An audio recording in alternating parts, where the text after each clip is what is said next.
आज की इस वीडियो में और मेरे अनुभवी कथन में बात करते हैं कि हमको परमात्मा की परिभाषा मतलब कि डेफिनेशन नहीं चाहिए। हमारा परमात्मा से, इस कायनात से, एक दूसरे से, संसार से हमारा संबंध क्या है। हम डेफिनेशन लेकर क्या करेंगे? हमको चाहिए कि हमारा संबंध क्या है। हम खुद ही जान जाएंगे कि परमात्मा क्या है, हम क्या हैं, संसार क्या है, और हमारा सब की फिर डेफिनेशन खुद बन जाएगी।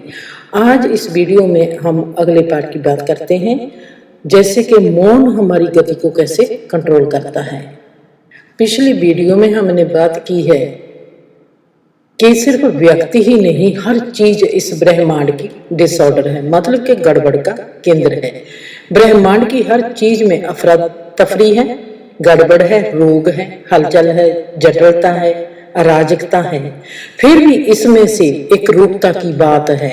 एक रूपता इतनी गड़बड़ में कैसे हो सकती है, पर एक रूपता को हम ठुकरा भी नहीं सकते। जहां पर फिर मैं आपको बताती हूँ कि जब विरोधाभासी दो कण या दो कणों से ज्यादा एक दूसरे से टकराते हैं और एक हो जाते हैं, मतलब कि एक हो जाते हैं, तब वहां पर एक अद्भुत अनुभव, हैरानगी से भरी हुई एक घटना समकालीन होने के कारण विकासित होती है। समकालीन, अनुरूप, अनुकूल, मौसम अनुकूल, सभा अनुकूल, सब कुछ अनुकूल है, पर है विरोधाभासी। ये बहुत ही एक सुंदर और बहुत ही गहरा अनुभव है जो मैं आपके साथ अब अगले का कि जो मौन है हमारा, जे हमारे को कैसे, हमारी गति को, चाहे वो गति हमारे मन की है, चाहे वो गति हमारे विचारों की है, हमारी हालातों की है, हमारे जीवन की है, कहीं पर से भी हमारे को गति मिलती है, रफ्तार मिलती है।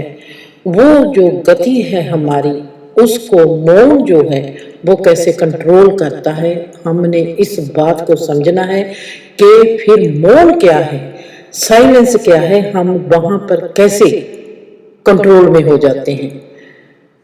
हमने आज तक अपने जीवन को जैसे देखा है, हमारा व्यक्तिगत जीवन, समाज, संसार एक अराजकता लगती है, जहां पर फिक्र, रोग, तनाव, दुख, भेदभाव, भागदौड़, गड़बड़, हलचल, रफ्तार, शोर शराबा, क्रोध, खुदगर्जी, घुटन, लाचारी, गर्मी, रिश्वतखोरी, ये सब कुछ दिखाई देता है हर डिमेंशन में, हर आयाम में और हर क्षेत्र में। चाहे वो संसारिक है, चाहे वो मानसिक है, चाहे वो बौद्धिक है, हमको दिखाई देता है, सुनाई देता है। हमको नहीं लगता कि जीवन एक बहाव है, हमको ऐसे लगता है कि जीवन एक संघर्ष है। ऐसी गहरी अराजकता में कोई व्यक्ति कैसे किसी के साथ तालमेल देख सकता है जो हमको भेदभाव से दूर ले जाए। रोगों से घिरे हुए हमारा जीवन कैसे शांत हो सकता है। समाज मानसिक रोगों से भरा हुआ हमारा समाज कैसे लयबद्धता की बात कर सकता है, कैसे। चलो आज हम एक नजर उस तरफ लेके चलते हैं जहां पर हम देखेंगे कि ये संसार एक बहुत ही गहरे कानून से, बहुत ही गहरे अनुशासन से और बहुत ही गहरी अराजकता को कैसे तालमेल में बिठाता है। और वो है मौसमों का आना जाना, सूरज का उतार चढ़ाव, तारों की यात्रा, नदियों नालों का बहाव, चंद्रमा की परिक्रमा, वक्त की टिक टिक टिक, जीवन की रफ्तार, मानसिक तल की गति, खून का बहाव, दिल की धक धक धक। इस सब में हमको बहुत ही गहरी लयबद्धता दिखाई देगी। कैसे? अब मैं जहां पर एक सवाल पर सवाल करूंगी, उन सवालों में ही आपको जवाब दिखाई देगा। मैंने देखना है कि जैसे मेरा सवाल करने का जो मेरा अपने आप में टेस्ट है कि मेरा सवाल बोलते ही क्या आपके जहन में कोई ऐसी बात आती है, आपको ऐसे लगता है कि आप इस सवाल के जरिए ही जवाब को समझ गए, पर आपको बताना नहीं आता। आप कमेंट करके जरूर मुझको बताना कि आपके जहन में ऐसा आया सवाल को सुनते कि मेरे को जवाब मिल गया, पर मेरे को पता नहीं कि मैं इस जवाब को कैसे कहूं या कैसे देखूं या क्या करूं कि मेरे जवाब को मैं लफ्ज दे सकूं।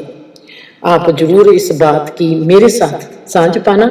जैसे मैं अपने अनुभव आपके साथ शेयर करती हूँ, प्लीज आप भी अपने अनुभव मेरे साथ सदा शेयर करना।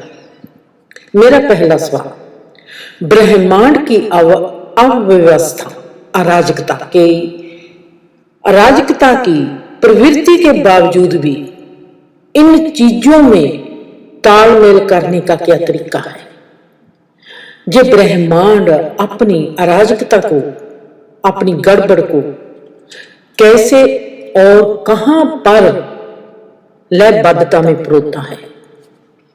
और मेरा दूसरा सवाल, ये कैसे समकालीनता हो, ये कैसी है समकालीनता? जहां दो विरोधाभासी मिलते हैं वहां पर एक ऐसा नया उद्घाटन होता है जो खुद के रोगता को अरोग बना देता है, मतलब कि खुद की बीमारी को तंदुरुस्ती बना देता है। बीमारी चाहे हमारी शरीर की है, मन की है, जहां हमारी बोध की है, जहां हमारे जीवन की है, जहां हमारे हालातों की है। ये कैसा है जो समकालीन मैं कहती हूँ, ये क्या चीज है जहां पर हमारी रोगता अरोगता में बदल जाती है? कैसे? जैसे अनुकूल कानून में, लयबद्धता में कमी के कारण जब अनुकूल व्यवस्था नहीं होती, राजकता लयबद्धता नहीं होती, वहां पर कमी होती है, दिल में कंपन होना शुरू हो जाता है, जिसके कारण खून पंप नहीं कर पाता, जिसको हम कहते हैं हार्ट अटैक हो गया, वहां पर मौत हो जाती है। ये क्या अनुकूल लयबद्धता की कमियां के दिल में कंपन होने लगती है, जिसके कारण इंसान की मौत हो जाती है। जहां पर इसको अपने ब्रैकेट में रखना है। और जहां पर मैं तीसरा सवाल करती हूं कि अनुकूल व्यवस्था में क्या मतलब है कि दिल में कंपन होने लगती है? अनुकूल व्यवस्था में ऐसा क्या हो जाता है कि दिल में कंपन होने लगती है? हम जानते हैं कि जब दिल फेल होता है, व्यक्ति को बिजली के शॉक भी देते हैं। क्यों? रुकी धड़कन को गति देने लगता है वो शॉक।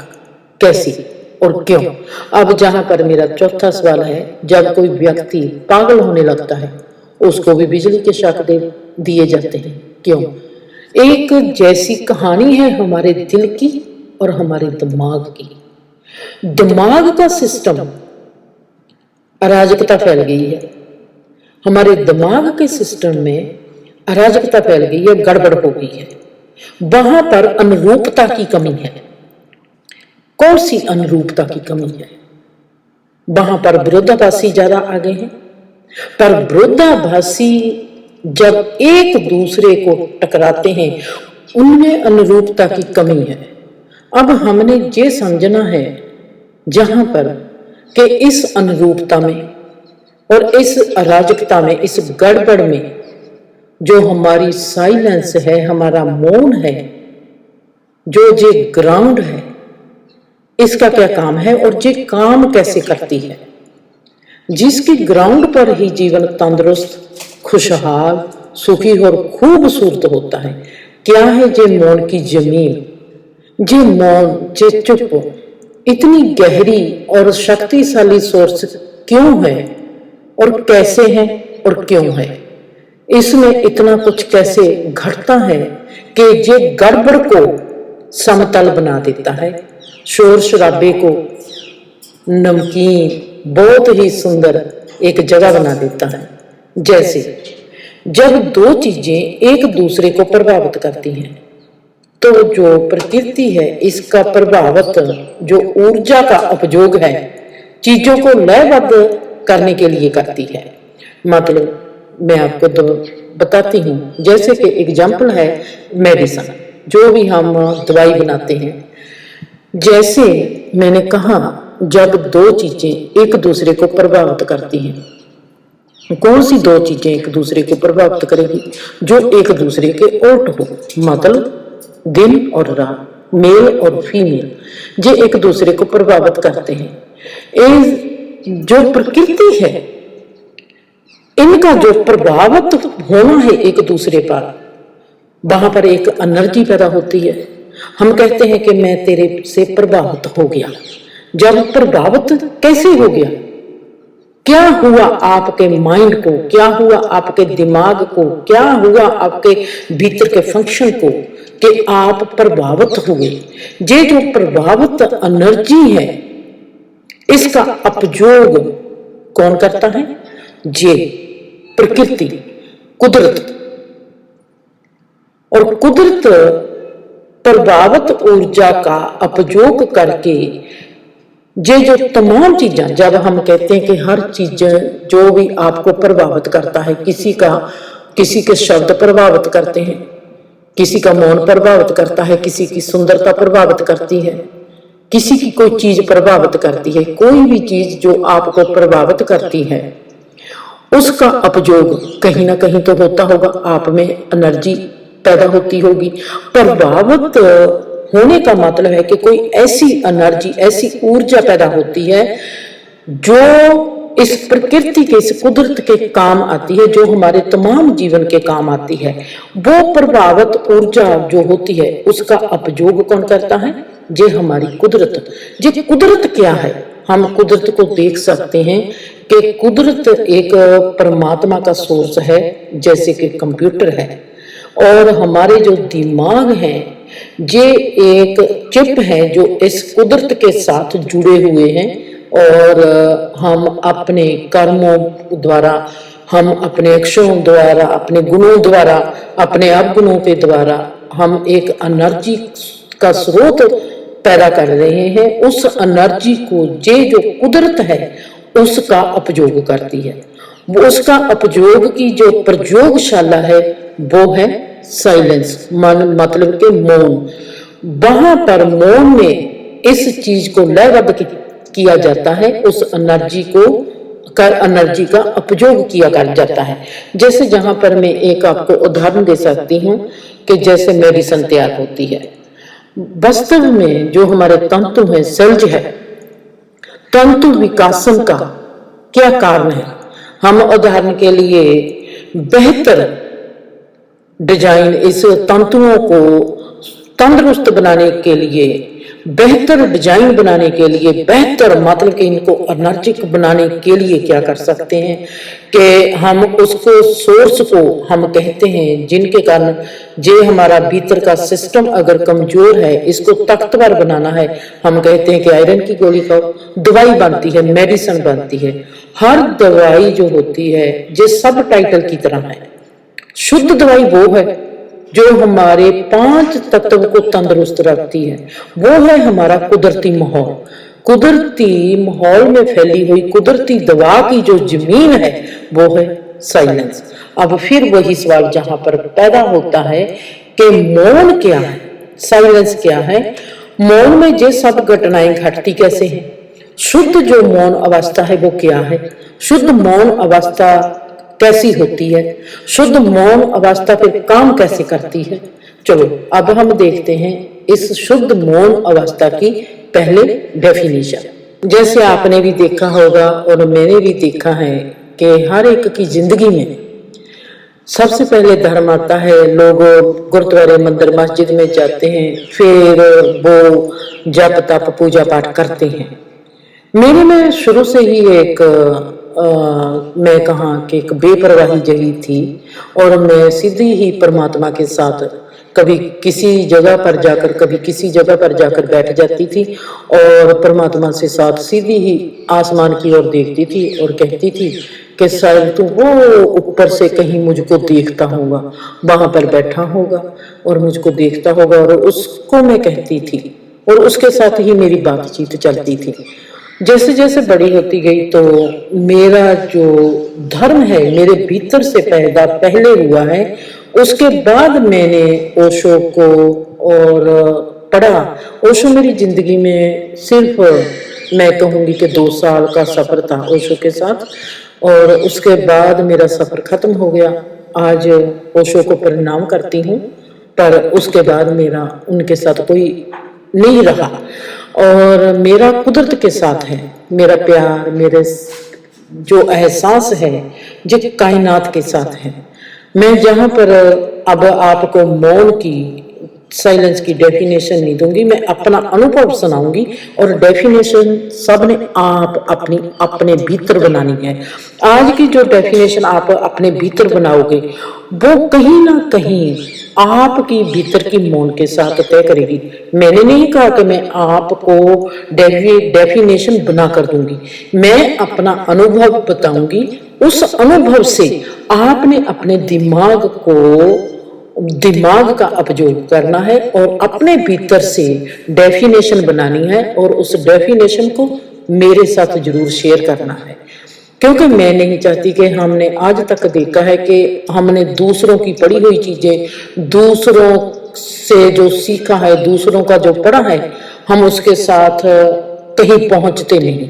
मैं आपके साथ ऐसा रिश्ता बनाना चाहती हूँ कि आप मेरे साथ कहीं पहुंचो और मैं आपके साथ कहीं पहुंचूं। हमने सफर जो करना है एक दूसरे के साथ तय करना है, एक दूसरे को साथ लेकर चलना है। हम जहां पर मैं अपने एक मौन की अवस्था का आपके आगे एक रखती हूँ डिजाइन, और उस डिजाइन को आपने थ्योरी में या उस डिजाइन को आपने डेफिनेशन में बदलना है, और आप देखोगे कि आप ऐसे ही करते करते आपका जीवन कितना सुंदर होता है, और आप वाकई एक दिन कहोगे दिस इज इट, और आप कहोगे कि दिस इज गॉड। अब मैं बताती हूँ मेरा अनुभव। जब मैं मौन में उतरती हूँ, जब मैं मौन में उतरती हूँ तो वहां पर मौन में ही एक वाहन चलता है। वो वाहन क्या है मैं नहीं जानती। वाहन जो रुका हुआ भी चलता है। जितना रुका हुआ होता है उतनी ही उसकी स्पीड होती है तेज। जैसे जैसे गति उसकी तेज होगी वैसे ही एक एहसास पैदा होगा, वो है कि जी मैं हूं। रुके हुए वाहन के साथ, मतलब कि रुके हुए हूं, ठहरे हुए हूं, तो आपको लगेगा कि मैं अपने अस्तित्व में हूं। इसको कहते हैं नाउ, इसको कहते हैं अभी, यहीं पर, वर्तमान, प्रेजेंस। इसको कहते हैं इसी पल में खड़े हो जाना। वाहन जो रुका हुआ है वो कौन है, वो कौन सा है, उसको मैं क्या नाम दूंगी? वो है हमारी कॉन्शियस। कॉन्शियस जब रुकी हुई होती है, रुकी हुई कॉन्शियस जो तमाम ब्रह्मांड को देखती है, उसको चलना नहीं पड़ता। अगर वो चलती है इसका मतलब है कि उसका एक बिंदु से दूसरे बिंदु पर ध्यान जाता है। अगर वो रुकी रहेगी तो उसको उसके आगे तमाम सिस्टम जो है वो देख पाएगी। फिर मेरा सुनना, जब मैं मौन में उतरती हूँ तो वहां पर मौन में ही एक वाहन चलता है। वो वाहन जो रुका हुआ भी चलता है, जितना रुका हुआ होता है उतनी ही उसकी गति तेज होती है। जैसे जैसे गति उसकी तेज होती है वैसे ही एक और एहसास मेरे में पैदा होता है कि वो ये हूं मैं मतलब व्यक्तिगत मैं नहीं, मतलब कि अस्तित्व किसी का भी हो, अस्तित्व मतलब मैं। अब मैं एक आईना बन जाता है तो मेरी गति जो तेज गति है वो धीमी होने लगती है। रुकी हुई की गति तेज होती है, पर जब मैं में से देखती हूं तो मेरी वो तेज गति धीमी होने लगती है। तेज गति में मुझे बदलाहट दिखाई देने लगती है। बदलाहट में मुझको आभेद की जगह पे अब भेदभाव। पहले तो तेज गति में अभेद दिखाई देता था। जितना पंखा तेज हम घुमाते हैं वहां पर हमको पंखे के पर दिखाई नहीं देते, पर जब पंखा हौली हौली चलता है तो उसके पंख दिखाई देते हैं। बदलाहट में मुझको अभेद की जगह पे भेदभाव दिखाई देने लगता है। भेदभाव कहाँ उतरता है? मेरी मैं में। वो हर चीज के हर हिस्से को देखना शुरू कर देती है। तो वहां पर हिस्से जो है उन पर चलते नजर आने लगते हैं। वो जो हिस्से हैं वो ऐसे लगने लगता है कि जो चलने लगे हैं। मेरे में चलते हिस्सों की जब मैं देखती हूँ, चलते हिस्सों की और जब मैं देखती हूँ उन पर मेरी नजर पड़ती है, तो मैं देखती हूँ कि उस चलते हिस्सों की नजर में ही मेरे में पल पैदा होने लगते हैं। ओ, पहले मैंने वो हिस्सा देखा, वाह, मैं अब ये हिस्सा देखती हूँ। इस एक बिंदु से दूसरे बिंदु तक जाने के लिए मेरे में जो स्पीड आती है, मेरे में जो स्थान आता है, स्पेस आती है, आप देखोगे मेरे बोलों में स्पेस। ओ, जय जे देख लिया बिंदु, अब मैंने जे बिंदु देख लिया, स्पेस। स्पेस जो खाली है, जहां इस बिंदु से देखने से इस बिंदु तक देखने तक की जो मेरे में स्पेस आती है, मेरे में उस स्पेस में मेरे में पल पैदा होने लग जाते हैं। पलों में ही स्पेस बनती है, पलों में ही स्पीड बनती है, पलों में ही फिर पल की लंबी गति के साथ ही जो पल को नाम दिया जाता है वो है वक्त। अब वक्त और मौन का क्या रिश्ता है? वक्त पैदा हो गया मैं के साथ, और मौन जहां पर वक्त के साथ क्या करता है। चलते हैं हम अगले एपिसोड में। खुश रहो, आबाद रहो।